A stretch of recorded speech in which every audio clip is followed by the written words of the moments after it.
Hello! Shout out sa lahat nandyan guys. Ayan. Malamig kasi. Salamin tayo guys kasi hindi na talaga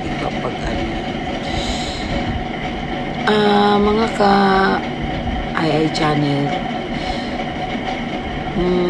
Kasi ganito yon.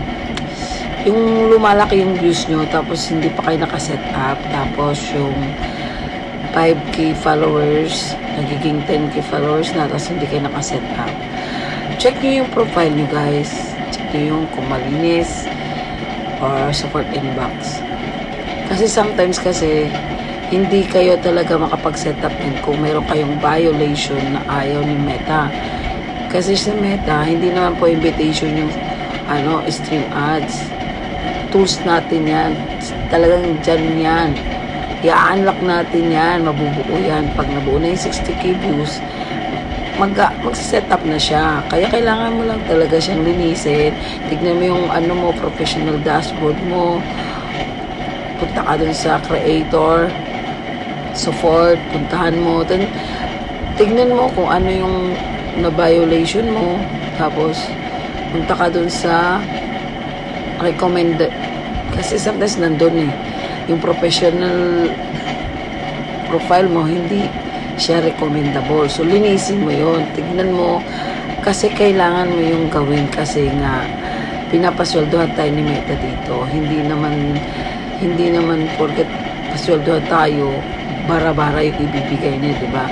So, kailangan natin maglinis ng ating profile. Ako, ang dami ko nang na-delete. So, kung hindi tama yung pag-post, pwede mong i-save yung video. Pwede mong i-repost. Tapos, ibahin mo yung style sa pag-delete. Kabawa, sa music, huwag mong ilagay yung music. Mag-voice over ka. Okay, guys?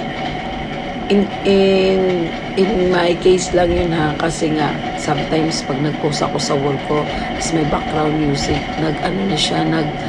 nag-copyright agad siya tapos hindi daw kikita, hindi malalagyan ng ads. So buti na lang hindi ko siya dinelete automatically kasi nakasave siya. So ang ginawa ko, repost ko siya, delete permanently yun. Dinelete ko siya sa manage. Click mo yung profile mo, punta ka sa manage post, tinanapin mo kung anong date mo yun pinost. Lalabas at lalabas yun. Kahit sinong nag-tag sa'yo, lalabas at lalabas yun. Ang gagawin nyo po ay pangalagaan yung profile nyo po. Kasi nag-on na kayo ng professional mode Diba? Artista na talaga kayo.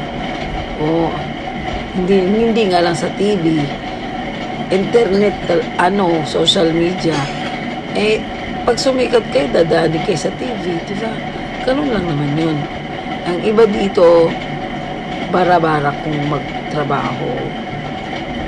Hindi po madaling maging isang content creator. Kailangan po nating diskarte at tibay at haba ng pasensya. Kasi talaga po, ang haba na po ng views na hinihingi niya, 60K views.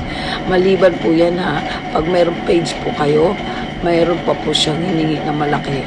So, kung gusto mong maging content creator, magtanong lang po kayo, huwag kayo mag-alala kasi siguraduhin nyo po yung magtanong kayo sa mga taong true po na magsasabi ng totoo At isa pa pong tips ko, huwag po kayong magbabayad na magpapaboost dun sa mga videos nyo para lang dumami yung views, dumami yung mga likes, comments, kasi kaya nga tayo pumasok bilang isang content creator kay Meta para kumita, hindi para kikitaan, di ba?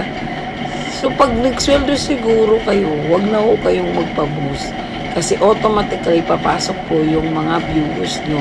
Basta isang magandang content ang naipapasok po kay Meta. Si Meta mo po mismo kasi ang magpapa-engage niyan, hindi po ang boost. Kaya, next time po, pag nabuo nyo na po yung 60K views, ayusin niyo po muna ang inyong profile. Yan po yung lagi ko sinasabi sa mga kasama ko. So, don't forget to follow me, comment, and share. Thank you for watching and God bless you for today's videos.